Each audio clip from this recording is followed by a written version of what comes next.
Bom, fui esmagado, né? E teve de tudo, do esmagamento físico, da porrada, porrada, porrada, de barra de ferro. Meu corpo ficou uma azul, né? Quando o Teodomiro me viu chegar do Pau de Arara, Teodomiro, vocês sabem quem é, que foi condenado à morte e tudo, e ele já estava preso no quartel do Barbalho.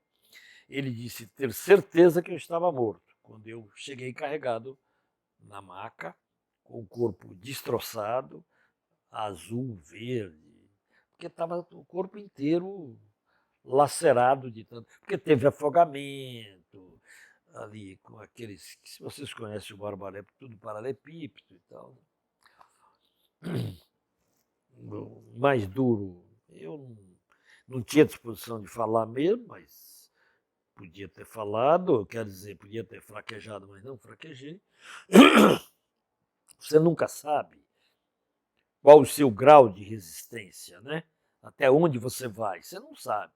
Você pode dizer que não vai falar, mas pode chegar um momento que você sucumba. Estou falando e acho que é do humano isso, salvo os que pulam a cerca e vão para o lado de lá.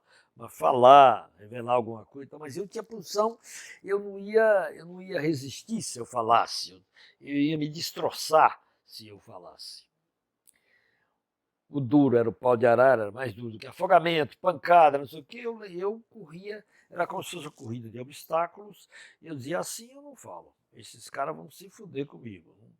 Com isso só me batendo, me dando porrada, me esmagando, me macerando, tentando me afogar. Afogar, eles vão me matar, não vai resolver nada, eles não querem. Entrava, botava no poço, tirava, botava no poço, tirava. Depois o pau de arara, que é muito mais difícil, e depois muito pior é o choque. Eu fiquei uns 6 meses na cadeia, que eu tinha uma espécie de raio toda noite, eu dormia e de repente um raio me cortava de cima a baixo. E eu acordava. E aí não sentia mais nada. Era uma dor fina toda noite, né? Toda noite. Como se tivesse descido um raio. E a minha convicção é que foi consequência dos choques, né? Mas é apenas uma. Eu nunca fui investigar isso também. Você foi torturado durante quanto tempo? Durante 2 dias seguidos. Porque no segundo dia, quando me levaram para a cela, começou uma febre altíssima, né? E eles aí se apavoraram com a febre. E depois eles resolveram infiltrar um cara da federal na minha cela como se fosse revolucionário.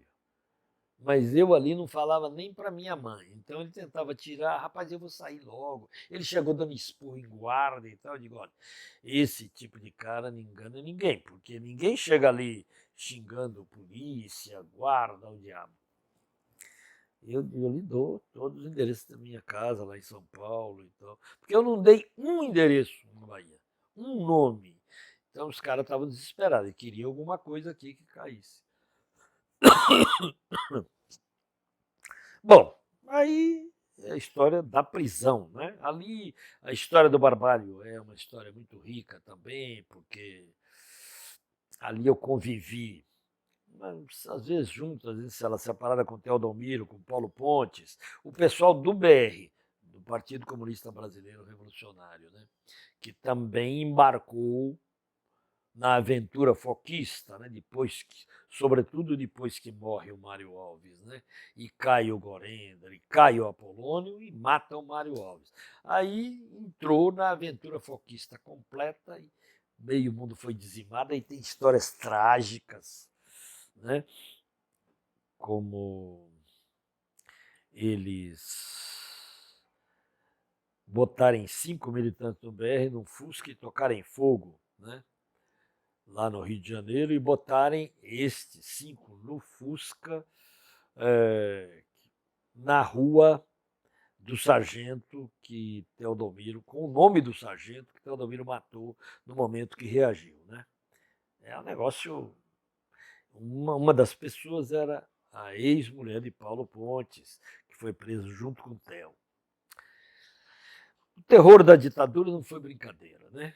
como todo mundo sabe, não sei. Eu é que estou falando que todo mundo sabe, tanto que o capitão reformado vive a elogiar a ditadura. Então, não sei se todo mundo sabe, ainda tem muita educação para fazer até que saiba, e mesmo sabendo, às vezes acha que talvez ela seja necessária e tal, e nas últimas horas, nos últimos dias, eles vivem a repetir na volta, porque voltar ao ato 5 é voltar à ditadura, né? Sempre, né?